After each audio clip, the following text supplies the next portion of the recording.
Hi friends, welcome back to my channel. ఈరోజు మీకు ఈ సీరియల్లో ఏం జరిగిందో తెలుసుకోవాలి అనుకుంటున్నారా? అయితే వెంటనే మనం సీరియల్లోకి వెళ్ళిపోదాం. ఇక రాజ్ అయితే స్టాఫ్ అందరినీ కూడా మామూలుగా కాదు, ఫుల్గా బెదిరిస్తూ ఉంటాడు. ఇక అందులో ఒక వ్యక్తి, సార్ మాకు చాలా భయం వేస్తుంది సార్ అని చెప్పడంతో, ఏంటి నన్ను చూసి భయపడుతున్నావా? నువ్వు అలా కనిపించట్లేదే అని అంటుంటే, లేదు సార్ లోపల చాలా భయపడుతున్నాను అని చెప్పి ఇక అతనైతే రాజ్తో చెప్తుంటాడు. రాజ్ అయితే అతని దగ్గరగా వెళ్ళి, ఏంటి భయపడుతున్నావా అని చెప్పి ఇంకా గుండెల దగ్గర తలపెట్టి చూస్తాడు. ఇంకా రాజ్ అయితే, చూడండి మీరు ఆఫీస్లో తిని కూర్చొని హ్యాపీగా జీతాలు తీసుకుంటున్నారు. మీలాంటి వాళ్ళు మా ఆఫీస్లో పని చేయక్కర్లేదు. అందరూ ఈరోజు నుంచి ఆఫీస్కి రానక్కర్లేదు అని చెప్తుంటే, అందులో ఒక శృతి అయితే, సార్ ఆఫీస్కి రాకుండానే అందరికీ జీతాలు ఇస్తారా సార్ అని అంటుంటే, అవునవును ఆఫీస్కి రాకుండా మీకు జీతాలు బోనస్లు అంటూ అన్నీ ఇస్తాం. ఈ రోజు నుంచి మీరందరూ ఆఫీస్లో ఎట్లాంటి పని చెయ్యక్కర్లేదు. ఎందుకంటే మీరు ఏ పని చెయ్యట్లేదు కాబట్టి ఇక కొత్త స్టాఫ్ని తీసుకుంటాను అని చెప్పి రాజ్ అయితే వాళ్ళని మాటలతో బెదిరిస్తుంటాడు. ఇక అందరూ కూడా, లేదు సార్ ఈ రోజు నుంచి ఒళ్ళు దగ్గర పెట్టుకుని పని చేస్తాం, ప్లీజ్ సార్ ఈ ఒక్క అవకాశం ఇవ్వండి అని చెప్పి అందరూ కూడా రాజ్ని బ్రతిమలాడతారు. ఇక ఇంతలో కావ్య రావడంతో కావ్య అక్కడ జరుగుతుందంతా చూసి షాక్ అయిపోతుంది. ఇంకా రాజ్ అయితే, అది అలా ఉండాలి, చూస్తానుగా మీరు చేస్తున్న పనుల వల్ల అసలు కొత్త ప్రాజెక్టులే రావట్లేదు, ఇక మీ వర్క్ ఎలా ఉంటుందో ఇప్పుడే చూస్తాను అని చెప్పి ఇక రాజ్ అయితే వాళ్ళని వాళ్ళ పనులు చూసుకోమని వెళ్ళిపోమ్మంటాడు. ఇంతలో కావ్య లోపలికి వచ్చి, రామ్ గారు ఏం చేస్తున్నారు అని అంటుంటే, చూసారా కళావతి గారు, అందరినీ గడగడలాడిచ్చేశాను. బాస్ అంటే ఇట్లాగే ఉండాలి మరి. అయినా వీళ్ళేంటండి మరి అంతలా బెదిరిపోతున్నారు అని అంటుంటే, వాళ్ళు బెదిరిపోతున్నారని మీరు మరీ భయపెడుతున్నారా అని చెప్పి కావ్య అయితే ఇక రాజ్ని అడుగుతుంది. అలా కాదు కళావతి గారు, ఇట్లా బెదిరించకపోతే వాళ్ళు వర్క్ ఎక్కడ చేస్తారు చెప్పండి. నెల వచ్చేసరికి జీతాలు తీసుకోవట్లేదా? పండగలకి బోనస్లు తీసుకోవట్లేదా? స్వీట్స్ తీసుకోవట్లేదా? మరి పని కూడా అలాగే చేయాలి కదా. అసలు ఎంత వర్క్ పెండింగ్ ఉందో తెలుసా? మీరు కూడా ఇలా మాటలతోనే కాలక్షేపం చేస్తారా? పదండి వెళ్ళి వర్క్ స్టార్ట్ చేద్దాం అని చెప్పి రాజ్ అయితే కావ్యని ముందుకు లాగుతుంటే, కావ్య ఒక అడుగు కూడా వేయకుండా రాజ్ని వెనక్కి లాగుతుంది. ఒక్కసారిగా రాజ్ వెనక్కి తిరిగి చూసేసరికి, రామ్ గారు మిమ్మల్ని బాస్ లాగా నటించమన్నాను, కానీ మీరు ఏకంగా బాస్లా ఫీల్ అయిపోయి నాకు కూడా పనులు చెప్తున్నారేంటి అని అంటుంటే, ఇంకా రాజ్, చూడండి కళావతి గారు, నేను ఇక్కడికి వచ్చింది బాస్ లాగా నటించడానికి కాదు, బాస్ లాగా మీ అందరితో పని చేయించాలి. అలా చేయించకపోతే మిగతా వాళ్ళకి నా మీద అనుమానం రాదు అని చెప్పి ఇక రాజ్ అయితే కావ్యని కాంప్రమైజ్ చేస్తాడు. ఇక కావ్య కూడా రాజ్ మాటలకి తనలో తను నవ్వుకుంటుంది. ఇంకా రాజ్ కూడా లోపలికి వెళ్ళిపోతాడు. ఇదంతా ఇలా ఉండగా యామిని అయితే సిద్ధార్థ్కి కాల్ చేయడంతో, సిద్ధార్థ్ హలో మేడం, మీరు నాకు ఫోన్ చేయడం ఏంటి అని అంటుంటే, ఇక యామిని, చూడండి సిద్ధార్థ్, మీతో ఒక ముఖ్యమైన విషయాన్ని చెప్పాలని ఫోన్ చేశాను, ఇది మీకు బాగా ఉపయోగపడుతుంది అని చెప్పడంతో ఒక్కసారిగా సిద్ధార్థ్, మేడం మీరు నాకు ఉపయోగపడే విషయం అంటున్నారు, వినకుండా ఎట్లా ఉంటాను మేడం, చెప్పండి మేడం అని చెప్పి ఇక సిద్ధార్థ్ అయితే యామినిని అడుగుతాడు. ఇక యామిని అయితే, చూడండి మీరు ఆ స్వరాజ్ గ్రూప్ ఆఫ్ కంపెనీతో పోటీ పడుతున్నారు, అలాగే ఆ కంపెనీని మీరు దక్కించుకోవాలి అనుకుంటున్నారు. మరి మీ కోరిక తీరాలంటే మీకు ఒక పెద్ద విషయం చెప్పాలి అని చెప్పడంతో, ఏంటి madam, Swaraj group of company నా కంపెనీ అవ్వద్దంటే మీరు ఏం చెప్పినా వింటాను, చెప్పండి మేడం అని చెప్పి ఇక సిద్ధార్థ్ అయితే యామినిని అడగడంతో, యామిని చూడండి మీరు రేపు రాజ్తో బోర్డ్ ఆఫ్ మీటింగ్లో అటెండ్ అవుతున్నారు కదా, కానీ మీకు ఒక విషయం చెప్పాలి. రాజ్ మునుపటిలాగా లేడు. ఇప్పుడు రాజ్ గతం మర్చిపోయాడు. గతం మర్చిపోయిన వ్యక్తి అంత పెద్ద కంపెనీని ఎట్లా రన్ చేస్తాడు? అలాగే ఈ ప్రాజెక్టులన్నీ ఎట్లా చేయగలుగుతాడు? అట్లాంటి వ్యక్తిని నమ్ముకొని మీరు వేల కోట్లకి కోట్లు పెట్టుబడి పెట్టలేరు కదా. అందుకే ఆ కంపెనీలో రాజ్ పని చేయలేడని, ఆ కంపెనీని రాజ్ నడపలేడని మీరు కనుక బోర్డ్ ఆఫ్ డైరెక్టర్స్ అందరి దగ్గర ప్రూవ్ చేస్తే తర్వాత ఆ కంపెనీ మీదవుతుంది. అదే కాదు, బిజినెస్లో మీరే నెంబర్ 1గా నుంచుంటారు అని చెప్పి యామిని అయితే ఇంకా సిద్ధార్థ్కి చెప్పడంతో ఒక్కసారిగా సిద్ధార్థ్, మేడం మీరు చెప్తుంది నిజమా అని అంటుంటే, చూడండి నేను మీకు అబద్ధం చెప్పాల్సిన అవసరం నాకేముంది, మీకు హెల్ప్ చేయాలనిపించింది అందుకే చేస్తున్నాను అని చెప్పి ఇక యామిని కాల్ కట్ చేస్తుంది. సిద్ధార్థ్ అయితే ఇన్ని రోజుల నుంచి రాజ్ని ఎట్లా దెబ్బ కొట్టాలా అని ఎదురు చూస్తున్నాను, కానీ రాజ్తో పాటు తన భార్య ఆ కావ్య కూడా నన్ను ముప్పు తిప్పలు పెట్టి 3 చెరువులు నీళ్ళు తాగించింది. ఇక వదిలిపెట్టేదే లేదు.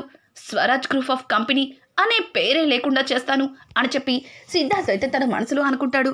ఇది ఇలా ఉండగా ఇక స్వప్న అయితే రాహుల్ చెయ్యి పట్టుకుని బరబర ఏడ్చగలుగుతుంటే ఒక్కసారిగా రుద్రని, ఏయ్ ఏయ్ స్వప్న, ఏంటే నా కొడుకుని ఏదో జంతువుని కట్టిపడేసి తీసుకొచ్చినట్టు తెస్తున్నావు అని అంటుంటే, అవును నీ కొడుకుని కనేసి ఊరు మీద వదిలేసావు కదా, వీడు విచ్చలవిడిగా ఒక జంతువులాగే ప్రవర్తిస్తున్నాడు అని చెప్పి ఇంకా స్వప్న అయితే రుద్రాణితో అంటుంటే ఒక్కసారిగా రుద్రాణి, స్వప్న ఏం మాట్లాడుతున్నావు, నా కొడుకు ఏ తప్పు చేయలేదు, అనవసరంగా నా కొడుకు మీద లేనిపోని అబండాలు వేయకు, వాడేంటో నాకు బాగా తెలుసు అని అంటుంటే, అవునవును వీడేంటో నీకు బాగా తెలుసు, కానీ నీకంటే ఎక్కువగా నాకు ఇంకా తెలుసు, నీ కొడుక్కి పెళ్ళయి ఒక కూతురు పుట్టినా సరే ఇంకా విడి కుక్క బుద్ధి పోనించుకోలేదు అని చెప్పడంతో ఒక్కసారిగా రుద్రాణి రాహుల్ వైపు చూసి కళ్ళని పైకెగరేస్తుంది. లేదు మమ్మీ నేనేం చెయ్యలేదు అన్నట్టుగా రాహుల్ సైగ చేస్తుంటాడు. ఇంకా రుద్రాణి అయితే, చూడు స్వప్న, కావాలని నా కొడుకుని టార్గెట్ చేసి అందరి ముందు ఇట్లా వాడు ఎందుకు పనికిరాని వాళ్ళగా నుంచో పెడుతున్నావు చూడు, నాకు అస్సలు నచ్చలేదు అని అంటుంటే, అయ్యో అత్త, నీ కొడుకు ఎందుకు పనికిరాడని ఇప్పుడు నేను కొత్తగా చెప్పాలా, ఆల్రెడీ ఇక్కడ ఉన్న అందరికీ ఎప్పుడో తెలుసు అని అంటుంటే ఇక అపర్ణ అయితే, అవునవును రుద్రాణి ఇప్పుడేంటి ఫ్రెష్గా చెప్తుంది అని చెప్పి ఇక అపర్ణ అలాగే ధాన్యలక్ష్మి ఇంకా ప్రకాశం అంటుంటారు. ఇంతలో పెద్దవిడ, అమ్మ స్వప్న ఏమైంది, రాహుల్ ఎందుకు అట్లా ఈడ్చుకొస్తున్నావు అని అంటుంటే, అమ్మమ్మ అసలు ఏం జరిగిందంటే ఈ రాహుల్ నా 7 వారాల నగల్ని తీసుకెళ్ళి ఎవరికో గిఫ్ట్ ఇచ్చాడు, అది చాలనట్టు తాతయ్య గారు నాకు ఇచ్చిన ఆస్తి డాక్యుమెంట్స్ని కూడా ఇదిగో తీసుకెళ్ళి దాని చేతిలోనే పెట్టాడు అని అంటుంటే ఒక్కసారిగా రుద్రాణి షాక్ అయిపోతుంది. ఇక రాహుల్ అయితే సైలెంట్గా ఉండడంతో ఇంకా సుభాష్, రాహుల్ ఏంట్రా ఇదంతా, నువ్వు ఒక నీ భార్య నగలని ఆస్తుల్ని తీసుకెళ్ళి మరొక ఆడదాని చేతిలో పెట్టడం ఏంట్రా అని అంటూ ఉంటే ఇక రాహుల్ అయితే అది మావయ్య అని చెప్పి ఇక ఏదో చెప్పబోతుంటే ఇంతలో అప్పు, అవును అవును ఆంటీ, అసలు రాహుల్ ఇట్లా చేస్తాడని నేను కూడా ఊహించలేదు. అక్క నిన్న నగలు మెరుగు పెట్టించి లాకర్లో పెట్టాలని నా చేతికిస్తే ఆ నగలు గిల్ట్ నగలని తెలిసాయి. పైగా రాహుల్ మీద అనుమానం వచ్చి ఎంక్వైరీ చేస్తే మొత్తం రాహుల్ అక్క నగలని కాజేయడమే కాకుండా అక్కకి తాతయ్య గారిచ్చిన ప్రాపర్టీని కూడా దొంగచాటుగా తీసుకెళ్లాడు అని అంటుంటే ఇక కళ్యాణ్ అయితే, అవునవును ఉదయం పూల చొక్కా వేసుకుని పూల రంగళ్ళ రెడీ అయి వెళ్ళినప్పుడే నాకు అనుమానం వచ్చింది అని చెప్పి ఇక అందరూ కూడా తలా ఒక మాట మాట్లాడుతూ ఉంటే రుద్రాణి మాత్రం సైలెంట్గా ఉంటుంది. ఇంకా రుద్రాణిని చూసిన ధాన్యలక్ష్మి, రుద్రాణి ఏంటి అందరూ మాట్లాడుతుంటే నువ్వేం మాట్లాడట్లేదు అని అంటూ ఉంటే ఇంకా స్వప్న, తన కొడుకు చేసిన ఘనకార్యానికి మా అత్తకి నోట్లో నుంచి మాట రావట్లేదేమో, ఏంటత్తా నీ కొడుక్కి దండేసి సన్మానం చేస్తావా ఏంటి అని చెప్పి స్వప్న అయితే ఇక రుద్రాణిని అడుగుతుంటే రుద్రాణి, అమ్మోయ్ ఇప్పుడు కనుక నేను వీణ్ణి ఏం వనకపోతే అందరూ కలిసి నన్నేసుకుంటారు అని చెప్పి ఇక రుద్రాణి అయితే రాహుల్ని చెంప పగలగొట్టి, రేయ్ బుద్ధుందా నీకు, పెళ్లి కాకముందంతా విచ్చలు విడిగా తిరిగావు, కానీ పెళ్ళైన తర్వాత ఒక కూతురు పుట్టిన తర్వాత కూడా ఏంట్రా ఈ పని, అయినా బంగారం లాంటి భార్యని ఇంట్లో పెట్టుకుని పరాయి ఆడదాని కోసం భార్య నగల్ని తీసుకెళ్తావా, భార్య ఆస్తుల్ని అవతల దాన్ని చేతిలో పెడతావా నిన్ను అని చెప్పి ఇక రుద్రాణి అయితే రాహుల్ని చితక్కొడుతుంది. ఇంకా స్వప్న, ఇదేంటి మా అత్తలో మరో క్యారెక్టర్ కూడా ఉందా? ఈవిడ మంచితనంతో కొడుతుందా, లేకపోతే అందరి ముందు కొడుకుని తప్పించడం కోసం కొడుతుందా అని చెప్పి ఇక స్వప్న అయితే అలాగే చూస్తుంది. పక్కన ఉన్న అప్పు, అక్క ఏంటక్క మీ అత్త రాహుల్ మీద అంతలా రెచ్చిపోతుంది, ఇదంతా నిజమేనా అని అంటుంటే, అంతలేదు, ఎక్కడా అందరూ కలిసి కొడుకుని చితకబాత్తారేమోనని ఈవిడ గారు మాత్రమే కొట్టి ఇప్పుడు ఏం ఎరగనట్టు రాహుల్ని తీసుకుని తన గదిలోకి వెళ్ళిపోతుంది చూడు అని చెప్పడంతో ఇంకా సేమ్ అలాగే రుద్రాని అందరి ముందు కొట్టి, రేయ్ నేను ఇలా కాదు, లోపలికి పదరా చెప్తాని పని అని చెప్పి ఇక రుద్రాని అయితే రాహుల్ని తీసుకుని తన గదిలోకి వెళ్ళిపోతుంది. ఒక్కసారిగా అప్పు, అక్క ఏంటక్క నువ్వు చెప్పినట్టే జరిగింది అని అంటుంటే, మరంతేగా, నేను ఈ ఇంటికి వచ్చిన దగ్గర నుంచి వీళ్ళతోనే ఉన్నాను కదా, వాళ్ళ గురించి ఆ మాత్రం తెలుసుకోలేనా అని చెప్పి ఇంకా స్వప్న అంటుంటుంది. ఇంకా రుద్రాణి అయితే గదిలోకి తీసుకెళ్ళి, ఈడియట్, అసలు ఏం చేస్తున్నావో నీకు బుద్ధుందా? ఇంట్లో జరుగుతున్నవన్నీ చూస్తూ ఉంటే ఇంకా నీకు మరొక అమ్మాయి కోసం ఎలారా ఇంట్లో దొంగతనం చేసి వెళ్ళాలనిపించింది? నేను కాబట్టి 2 దెబ్బలేసి లోపలికి తీసుకొచ్చాను. అదే అందరూ కలిసి నిన్ను కుమ్మితే వారం 10 రోజులు లేచేవాడవే కాదు అని అంటుంటే ఇక రాహుల్ అయితే, మమ్మీ ఆల్రెడీ స్వప్న నన్ను చిదక్కొట్టింది, అది సరిపోనట్టు నువ్వు కూడా కొట్టావు అని అంటుంటే, రేయ్ నిన్ను కొట్టడం కాదు, అసలు నా కడుపున చెడపుట్టావురా అని చెప్పి ఇక రుద్రాణి అయితే రాహుల్ని చెడమడ తిట్టేస్తుంది. ఇక ఇక్కడ చూస్తే సిద్ధార్థ్ అనుకోకుండా సడన్గా బోర్డ్ ఆఫ్ మీటింగ్ అరేంజ్ చేస్తాడు. తను అరేంజ్ చేసిన మీటింగ్ విని కావ్య ఒక్కసారిగా షాక్ అవుతుంది. ఇక కావ్య అయితే సిద్ధార్థ్కి కాల్ చేసి, ఏంటండి సిద్ధార్థ్ గారు ఇట్లా సడన్ మీటింగ్ అని అంటూ ఉంటే ఇక సిద్ధార్థ్, చూడండి బోర్డ్ ఆఫ్ డైరెక్టర్స్ అందరూ అర్జెంటుగా మీటింగ్ అరేంజ్ చేయాలని గొడవ చేస్తున్నారు. పైగా మీ కంపెనీలో వాళ్ళకి రావాల్సిన ప్రాజెక్ట్ తరపు డిజైన్స్ ఏమీ రావట్లేదని చాలా గొడవ చేస్తున్నారు. అందుకే అర్జెంటుగా మీ రాజ్ సార్తో మాట్లాడాలి అని చెప్పడంతో ఒక్కసారిగా కావ్య షాక్ అవుతుంది. ఇదేంటి, రేపు ఏర్పాటు చేయాల్సిన మీటింగ్ని ఇవాళ అరేంజ్ చేస్తున్నారు, అసలు ఏమై ఉంటుంది? నేను పైగా ఈయనకి ఏం చెప్పలేదు కూడా అని చెప్పి కావ్య అయితే ఇంకా రాజ్ దగ్గరికి వెళ్ళడంతో అప్పటికే బోర్డ్ ఆఫ్ డైరెక్టర్స్ ఆఫీస్ దగ్గరికి వచ్చేస్తారు. ఇంకా శృతి అయితే హడావుడిగా లోపలికి వచ్చి కావ్యతో, మేడం బోర్డ్ ఆఫ్ డైరెక్టర్స్ అందరూ వచ్చేశారు, ఇప్పుడు అర్జెంట్ మీటింగ్ ఏర్పాటు చేయమని సిద్ధార్థ్ సార్ చెప్పారు, ఆయన కూడా ఆన్ ద వేలో ఉన్నానన్నారు అని చెప్పడంతో ఇంకా కావ్య, అయ్యో శృతి, ఇప్పటికిప్పుడు మీటింగ్ అంటే నేను ఆయన్ని ఏ మాత్రం కూడా రెడీ చేయలేదు, కనీసం ఆయనకి విషయం కూడా చెప్పలేదు, ఇప్పుడు వాళ్ళతో ఆయన ఏం మాట్లాడతాడో అని చెప్పి ఇంకా కావ్య అయితే శృతితో అంటుంటే, శృతి, అవును మేడం, రాజ్ సార్ వాళ్ళతో ఏం మాట్లాడతారో ఉదయం స్టాఫ్తో మాట్లాడిన మాటలు విన్న తర్వాత అందరికీ దిమ్మ తిరిగిపోయింది.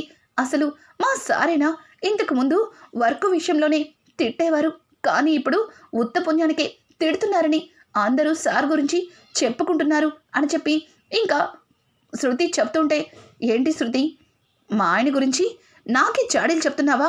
ఇది స్టాఫ్ అనుకున్న మాట లేకపోతే నీ మనసులో మాట అని చెప్పి ఇంకా కావ్య అయితే శృతిని అడుగుతుంటే, మేడం నేను సార్ని ఎందుకు అలా అనుకుంటా మేడం, స్టాఫ్ అందరూ సార్ గురించి అనుకుంటున్నారు, అదే మీతో చెప్పాను అని చెప్పి ఇంకా శృతి మాట్లాడుతుంది. ఇది ఇలా ఉండగా ఇంతలో రాజ్, కళావతి గారు ఏంటి ఇంకా ఇక్కడే నుంచుని ఈ శృతితో మీటింగ్ పెట్టారు, ఇంకాసేపట్లో బోర్డ్ ఆఫ్ డైరెక్టర్స్ అందరూ వచ్చేస్తున్నారు, పైగా ఆ సిద్ధార్థ్ గారితో కూడా మీటింగ్ ఉందంట కదా అని చెప్పడంతో కావ్య ఆశ్చర్యంగా రాజ్ వైపు చూస్తుంది. ఇక రాజ్ అయితే, ఏంటి కళావతి గారు అట్లా చూస్తున్నారు, నాకు మేనేజర్ చెప్పారు ఇప్పుడే, అయినా మీరిక్కడే మాటలతో కాలం గడిపేస్తారా, పదండి పదండి అని అంటుంటే కావ్య ఒక్కసారిగా రాజ్తో, హలో రామ్ గారు, ఏంటండి మీరు మాట్లాడేది బోర్డ్ ఆఫ్ డైరెక్టర్స్తో, అట్లాంటిది మీరు ఏదో ఆఫీస్లో స్టాఫ్తో మాట్లాడినట్టు అంత లైట్గా తీసుకుంటున్నారేంటి అయినా వాళ్ళతో ఏం మాట్లాడాలో మీకు తెలుసా అన్నట్టుగా ఇక కావ్య రాజ్ని అడగడంతో, రాజ్ చూడండి కళావతి గారు, ఎవరితో ఎట్లా మాట్లాడాలో నాకు బాగా తెలుసు. ముందు మీరు టైం వేస్ట్ చేయకుండా నడవండి అని చెప్పి ఇంకా రాజ్ అయితే కావ్యని తీసుకుని ఇంకా మీటింగ్ రూమ్లోకి వెళ్తాడు. అప్పటికే అక్కడ అందరూ కూడా రాజ్ కోసం ఎదురు చూస్తుంటారు. ఇంకా రాజ్ని చూసి అందరూ ఒక్కసారిగా పైకి లేస్తారు. ఇంతలో సిద్ధార్థ్ కూడా వచ్చి, హాయ్ రాజ్, నిన్ను చూసి చాలా రోజులైంది, నిన్ను ఇలా కలవడం నేను చాలా హ్యాపీగా ఫీల్ అవుతున్నాను అని అంటూ ఉంటే ఇక రాజ్ అయితే, ఇదేంటి వీడు నన్ను రాజ్ అంటున్నాడు, నా పేరు రాజ్ కాదు కదా, రామ్ కదా అని చెప్పి ఇక రాజ్ అయితే అతన్ని అలానే చూస్తుంటే కావ్య తన మనసులో, అయ్యో ఈయనకి లేనిపోని డౌట్స్ని ఈ సిద్ధార్థ్ క్రియేట్ చేస్తున్నాడు, కొంప తీసి వీళ్ళందరికీ ఈయనకి గతం గుర్తులేదన్న సంగతి తెలిసిందంటే తర్వాత చాలా పెద్ద ప్రాబ్లం అవుతుంది, తర్వాత ఆయన ప్రాణాలకు కూడా ప్రమాదం, ఇప్పుడు నేను ఏం చేయాలి అన్నట్టుగా కావ్య ఆలోచిస్తూ రాజ్ దగ్గరికి వచ్చి, ఏమైందండి, ఎందుకులా ఆలోచిస్తున్నారు అని అడగడంతో, వీడేంటి నన్ను రాజ్ అంటున్నాడు, ఇంతకు ముందు నేను తెలిసినట్టుగా అట్లా పలకరిస్తున్నాడు అని అంటుంటే, అయ్యో మీకు ఎట్లా చెప్పాలి, ఈ కంపెనీ పేరు స్వరాజ్ గ్రూప్ ఆఫ్ కంపెనీ, మరి ఆ పేరుతో మిమ్మల్ని పిలుస్తారు కదా, అంత చిన్న విషయాన్ని ఎట్లా మీరు అర్థం చేసుకోవట్లేదు అని అంటుంటే ఇక రాజ్, అవునవును నన్ను కంపెనీ పేరుతోనే పిలుస్తారులే అని అనుకుంటూ ఇక రాజ్ అయితే హలో ఎవ్రీబడి అని చెప్పి ఇక స్టాఫ్తో మాట్లాడడం ఇక బోర్డ్ ఆఫ్ డైరెక్టర్స్తో మాట్లాడడం మొదలు పెడతాడు. ఇంకా సిద్ధార్థ్ అయితే, చూడండి మీ కంపెనీ నుంచి ఒకప్పుడు ఎట్లాంటి డిజైన్ అయినా మేము అడిగిన దానికంటే 1 డే ముందుగానే ఇచ్చేవారు, అలాగే మేము ఇచ్చిన ప్రాజెక్ట్ని మాకు ఇవ్వాల్సిన టైం కంటే ముందుగానే ఇచ్చేవారు, కానీ మా ప్రాజెక్టులని పెండింగ్లో ఉన్నాయి, వాటన్నింటినీ ఎప్పుడు క్లియర్ చేస్తారు, అలాగే ఇంకొంతమంది మా బిల్స్ కూడా పెండింగ్లోనే ఉన్నాయి, వాటిని కూడా క్లియర్ చేయలేదు, అసలు మీరు ఎన్ని రోజుల నుంచి ఆఫీస్కి రాకుండా ఏం చేస్తున్నారండి అని చెప్పి అక్కడ వాళ్ళందరూ కూడా రాజ్ని నిలదీస్తుంటారు. ఒక్కసారిగా కావ్యకి ఏమీ అర్థం కాదు. ఇక రాజ్ అయితే వాళ్ళందరికీ కూడా గతం గుర్తున్న రాజ్ ఎట్లా అయితే మాట్లాడేవాడో అట్లాగే మాట్లాడి ఒక్కొక్కరి నోటి నుంచి మాట రాకుండా చేస్తాడు. సిద్ధార్థకైతే దిమ్మ తిరిగిపోతుంది. అదేంటి యామిని గారు రాజ్ గతం మర్చిపోయాడు అని చెప్పింది, కానీ రాజ్ని చూస్తుంటే తను ఏ మాత్రం కూడా గతం మర్చిపోనట్టుగా కనిపిస్తున్నాడు అని చెప్పి ఇక సిద్ధార్థ్ అయితే, చూడండి అని అంటుంటే, చూడు మిస్టర్ సిద్ధార్థ్, నువ్వు మా కంపెనీని దక్కించుకోవాలని చాలానే ఆశపడుతున్నావు, కానీ నీ ఆశ ఎప్పటికీ కలలానే మిగిలిపోతుంది. ఇక ఈ Swaraj group of company number 1లో చిరస్థాయిగా నిలిచిపోతుంది, కావాలంటే చూస్తుండండి అని చెప్పి ఇంకా రాజ్ అయితే వాళ్ళందరికీ కూడా బల్లగుద్ది చెప్తుంటాడు. ఒక్కసారిగా కావ్యకి నోట్లో నుంచి మాట రాదు. ఎందుకంటే రాజ్ గతం మర్చిపోయిన వ్యక్తిలా కాకుండా పాత రోజుల్లో రాజ్లాగానే మాట్లాడడం కావ్యకి చాలా సంతోషాన్ని కలిగిస్తుంది. రానున్న ఎపిసోడ్స్ అయితే మరింత ఇంట్రెస్టింగ్గా మారబోతున్నాయి. ఈ వీడియో మీకు నచ్చినట్టయితే లైక్ చేసి సబ్స్క్రైబ్ చేసుకోవడం మాత్రం మర్చిపోకండి. Thanks for watching. Hi friends, welcome back to my channel. ఈరోజు మీకు ఈ సీరియల్